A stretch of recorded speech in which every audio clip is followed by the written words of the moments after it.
Bonjour, donc je me présente, je suis Fabrice Clément, donc je suis architecte à Orange. Par expérience, j'ai plutôt fait de l'ingénierie système et du réseau.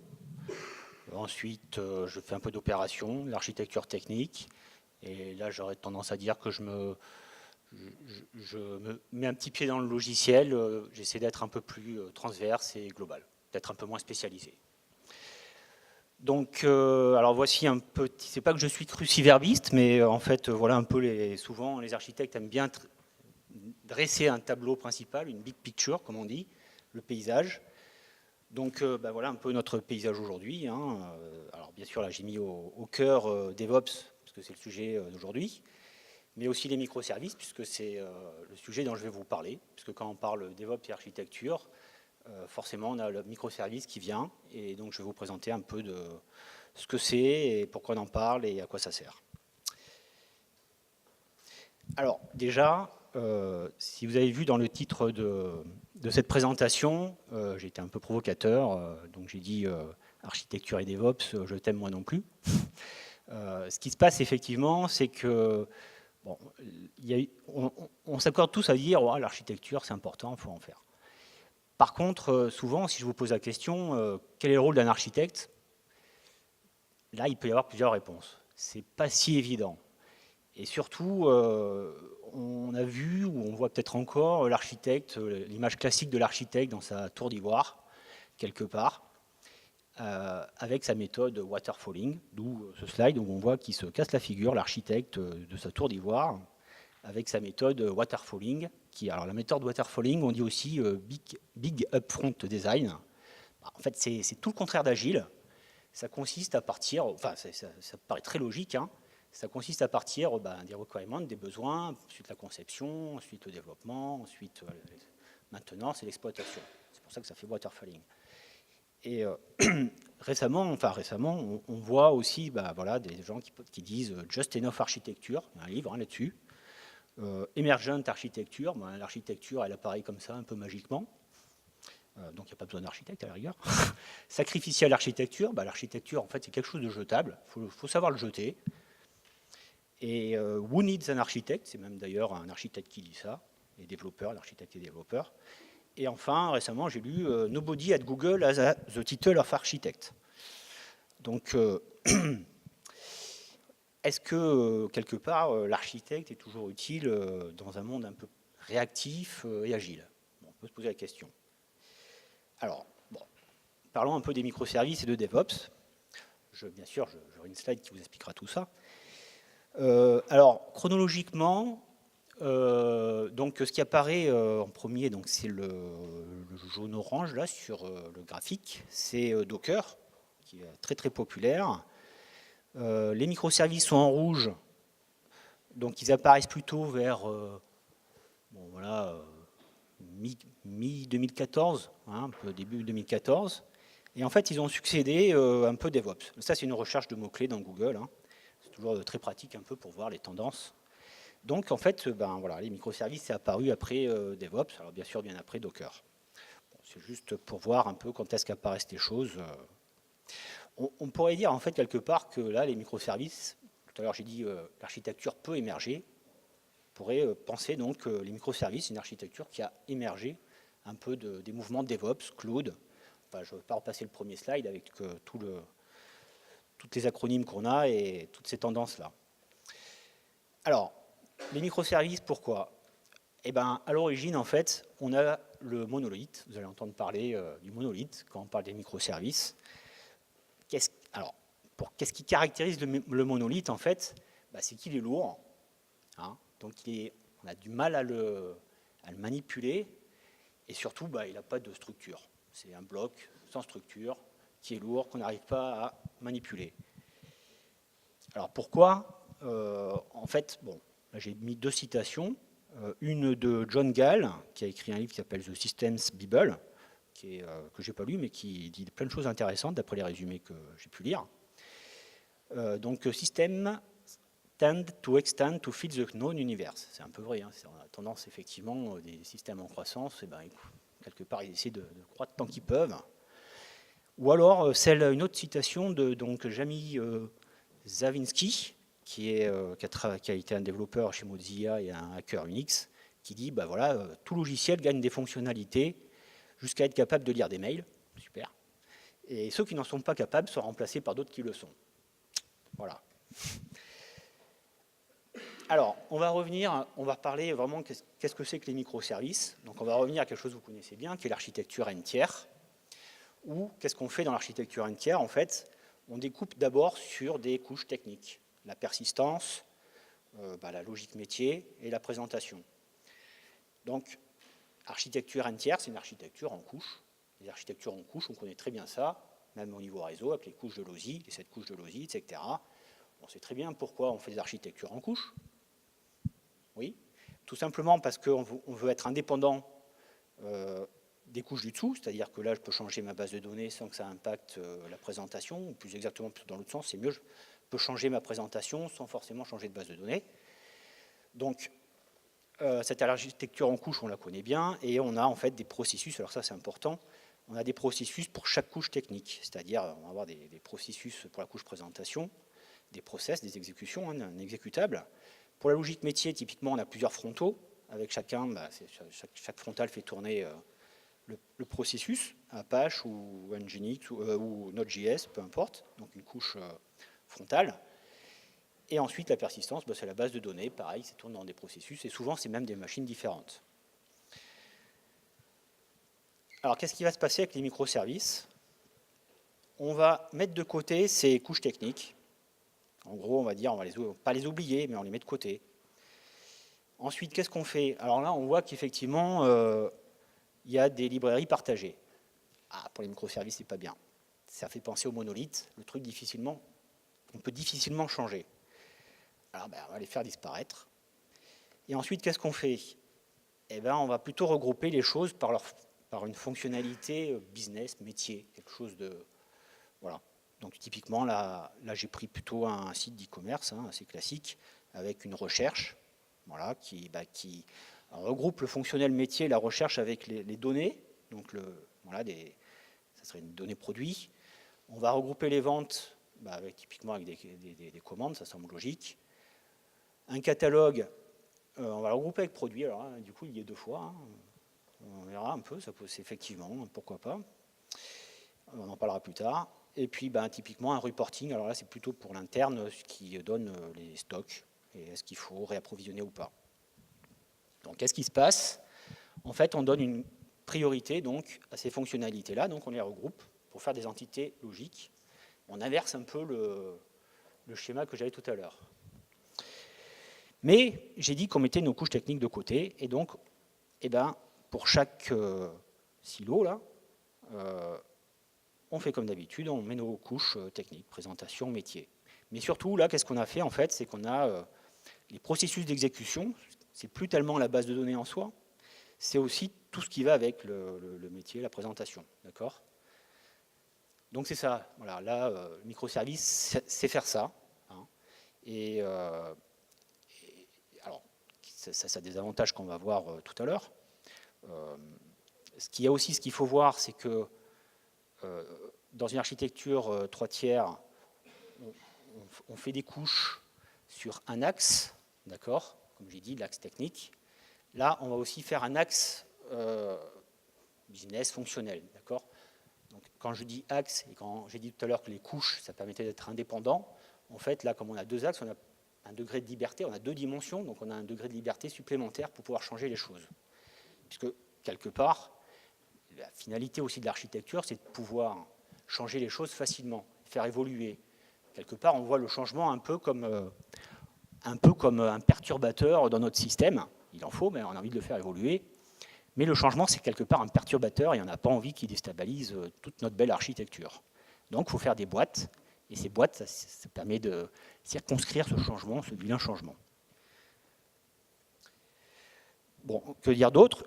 Si l'avantage, c'est que pour chaque microservice, là, la recherche, la vente, le catalogue, on va pouvoir choisir des technos plus adéquates, qui répondent mieux peut-être à la fonctionnalité. Donc pour la recherche, on va prendre Elasticsearch. Voilà, pour le reporting, on va peut-être être plus classique, PHP, MySQL, etc. Et puis, pour continuer, je dirais, alors ça fait un silo, mais pareil, on va avoir des équipes intégrées qui vont s'occuper de ces microservices. Alors, donc un petit tableau, parce que les microservices, il ne faut pas non plus croire que c'est la solution à tout, surtout pas. Hein. Donc on va parler un peu des avantages et des inconvénients. Alors, typiquement, dans une architecture monolithique, donc c'est une architecture monolithique que j'ai mis, on parle beaucoup de granularité, hein, c'est vraiment là, on se pose des questions de granularité quand on parle microservices et architecture. Le monolithe, évidemment, ce n'est pas une fine granularité, c'est un gros bloc, comme j'ai dit. Mais ça peut avoir des avantages. Et je dirais même, souvent, les gens conseillent de démarrer comme ça, par un monolithe. Pourquoi? Parce que les microservices, on le verra un peu tout à l'heure, c'est quand même plus compliqué de faire son architecture comme ça dès le départ. Il va y avoir du code pour gérer de la cohérence de données, pour la communication, pour ce genre de choses-là, pour la résilience. C'est pas forcément simple, il ne faut pas s'embarrasser quand on démarre une application, alors une nouvelle application là. Il ne faut pas commencer par là, il faut d'abord s'intéresser effectivement à quelles sont les fonctionnalités, qu'est-ce que doit faire mon application, et se concentrer d'abord sur ça. C'est pour ça que beaucoup de personnes disent qu'il vaut mieux démarrer quand même par un monolithe. On ne va pas tout de suite faire plein de microservices et puis voilà. Donc pour une version 1, j'aurais tendance à dire, bon, l'architecture monolithique, ça va très bien. Peut-être même pour les versions suivantes, hein, d'ailleurs, je ne dis pas le contraire, hein, c'est pas parce que c'est bien pour la version 1 que ce n'est pas bien pour les suivantes. Le monolithe aussi, ça serait bien pour la performance. Typiquement, les choses sont très intégrées, hein, et du fait que c'est très intégré, il n'y a pas de surcoût de communication, de choses comme ça. Il y a donc des gains de performance forcément. Hein. Typiquement, le noyau Linux, il est monolithique, et c'est vraiment une volonté de Linus Torvald de l'avoir fait monolithique pour des raisons de performance. Alors qu'à une époque, à un moment donné, les systèmes d'exploitation, on parlait de micro-noyaux. D'accord ? Donc le monolithe, ça peut être bien pour la performance. Qu'est-ce qu'on a d'autre comme driver? Alors, par contre, les microservices, ils ont, comme je l'ai montré dans la slide précédente, on peut avoir plusieurs technos. C'est l'une des forces, effectivement, puisque chaque microservice aura sa techno. On dit aussi polyglotte, et ça a des avantages, parce que, comme je l'ai dit tout à l'heure, hein, le bon outil pour la bonne fonctionnalité. Et ça a aussi l'avantage aussi de pouvoir, parce que les microservices sont des grains plus fins, on dit fine grain, hein, on décompose un peu plus, quelque part, on fait un peu plus de modules. Ça a aussi l'avantage de pouvoir changer de techno de manière fluide. Et là, on rejoint un peu DevOps hein, avec je dirais, quelque chose de continu, une notion de continu, de changement continu, d'intégration continue. L'avantage avec les microservices, c'est que si on fait des grains fins, effectivement, on peut le changer petit à petit, un par un, sans avoir à changer tout d'un seul coup. Par exemple, dans un monolithe, si vous êtes dans une seule version d'un langage, vous voulez passer à la version suivante, catastrophe, il faut tout refaire, ça prend du temps et c'est l'horreur. Alors qu'avec des grains fins, on peut les faire un par un, petit à petit, de manière beaucoup plus progressive et de manière beaucoup plus fluide. Donc aussi, autre avantage, ça permet des évolutions autonomes. Chaque microservice peut un peu évoluer. Ce qu'il y a aussi, alors là c'est peut-être un peu, ça peut porter à débat, certains disent que les microservices, ça permet la scalabilité et aussi la haute disponibilité. Alors un peu oui et non. Effectivement, quand on décompose les choses, une architecture, forcément nos process vont pouvoir tourner sur d'autres machines. Puis si on redécompose, on va pouvoir encore faire sur d'autres machines et d'autres machines. Donc évidemment, on va pouvoir utiliser plus de ressources. Donc il y a un certain côté, effectivement, la scalabilité. Mais ce n'est pas vraiment, je pense, ce à quoi répond les microservices. Donc c'est vrai que quand on a des utilisateurs et qu'il y a une charge de plus en plus forte, inéluctablement, on est obligé de décomposer et donc on pourrait dire qu'on fait des microservices. Alors les prérequis, comme je l'ai dit, c'est que, bon, déjà, ce qu'il faut, c'est que l'application, qu'on ait déjà fait une modularité fonctionnelle de l'application. Il faut déjà, quelque part, que son architecture, que les modules, tout ça, soient proprement découpés, effectivement. Puisque là, dans les microservices, on va les faire tourner dans des process à part. Et aussi, le fait qu'on le fasse tourner dans des process à part, hein, je n'ai pas dit là, mais ça permet un déploiement à part de chacun des microservices et indépendant des uns des autres. Donc il faut malgré tout, quand on est en mode microservice, maîtriser les systèmes distribués. Alors plus ou moins, ça dépend combien on a de microservices. Par exemple, Netflix, on a 1400. Je pense qu'on n'en est pas là. Et en général, moi, des expérimentations que j'ai pu voir Orange, des premiers projets, ils en feront 3 à 5 par application. C'est sûr qu'il faut quand même être raisonnable. Voilà. Il y a une complexité opérationnelle pour les microservices, effectivement, parce que quand, au lieu de déployer une chose, on en déploie N. Donc si on le fait à la main et que c'est compliqué, eh ben, on va prendre du temps. La résilience, elle est différente en monolithe et en microservices. En microservices, on parle d'antifragile, c'est comme le système immunitaire. Netflix, ce qu'ils font par exemple, c'est qu'ils introduisent des petites erreurs, la latence, des petites connexions, pour pouvoir le gérer mieux par la suite. En fait, c'est un peu comme le système immunitaire, c'est-à-dire qu'on introduit des petits défauts pour pouvoir gérer après des vraies pannes, quoi. Alors, impossible de parler des microservices sans parler de DDD, Domain Design Driven. Donc ça, c'est une méthode de conception donc souvent associée aux microservices qui a été faite par Eric Evans, qui date de 2004. Donc, qu'est-ce qui est important? Vous entendrez parler de bounding context. Alors, bounding context, c'est simplement en fait une sphère de connaissances. Là, typiquement, j'en ai tracé deux. RH, on ne le voit peut-être pas trop bien, et en haut à droite, vente. Ça serait pour du DDD, deux bounded context. Effectivement, le langage des RH, là, on ne parle pas de la même chose que quand on est dans les ventes. Et donc, typiquement, ce qui est intéressant, c'est qu'une personne, pour les RH, alors là je caricature, mais une personne pour les RH, ce n'est pas la même chose qu'une personne pour les gens qui sont dans la vente. Pour les RH, c'est un employé, c'est salaire, c'est tout un jargon, tout un langage. Pour les ventes, ça sera un prospect, un client, etc. Donc là, c'est caricatural, mais ce qu'il faut voir, c'est que parfois, c'est pas évident. De temps en temps, quand on modélise, on a tendance à regrouper les choses, un peu à gommer les différences, et à les regrouper ensemble par un seul modèle, une seule entité, une seule façon de voir les choses. Les bounding context, c'est un peu le contraire, en fait. Ce qui est important, c'est aussi de différencier les choses, parce qu'elles ont des contextes différents. Et parfois, ça solutionne effectivement des problèmes. Parce que bon, je reviens sur personne qui est caricatural, mais l'usage de l'entité personne qui est faite dans les ventes, ce n'est pas du tout la même que RH. D'accord ? Alors, là, ce que j'ai fait aussi, c'est une pyramide, parce que, en fait, dans DDD, Eric Evans insiste beaucoup sur le cœur du domaine, qui donc a vraiment, à chaque fois, comme on dit, la perfection, c'est pas quand il ne reste plus rien à rajouter, c'est quand il ne reste plus rien à enlever. D'accord ? Donc, c'est primordial de bien connaître effectivement ce qui compte et ce qui est important, et de plus important.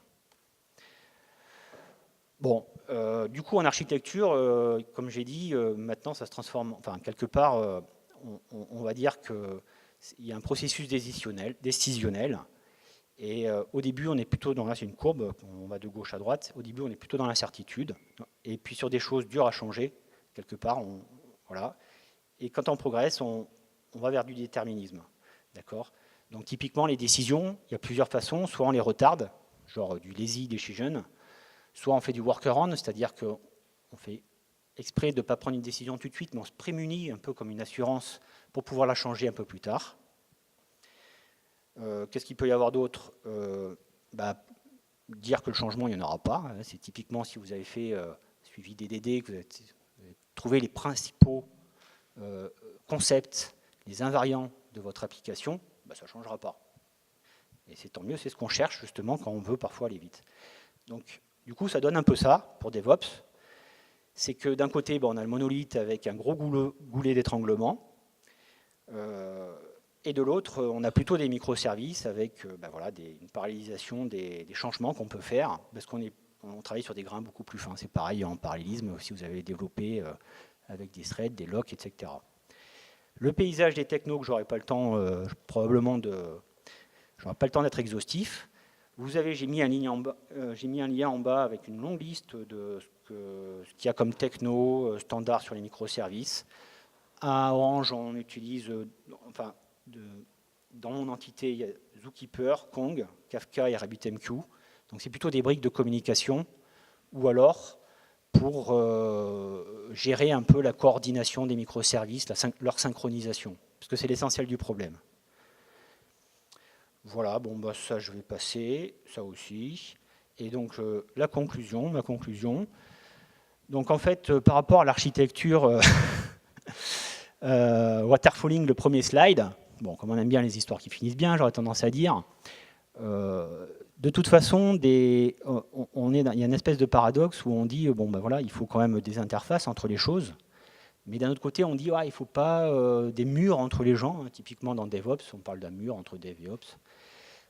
Ce qu'il faut bien voir, c'est qu'il faut des interfaces et il faut les bonnes, tout simplement, d'accord ? Et surtout, il faut savoir travailler de manière transverse. Alors là, j'ai mis 3 grands piliers transverses que j'ai repris dans une formation que j'ai eue, mais bon, vous en retrouverez d'autres sur DevOps comme Calm. Donc typiquement, voilà, en transverse, ce qui est important, c'est d'alterner le lead, de cultiver le respect de l'autre. Il y a des différences, il faut cultiver ces différences, d'accord ? Et partager un engagement. On a souvent un objectif commun, qu'on soit dev, qu'on soit ops, qu'on soit architecte.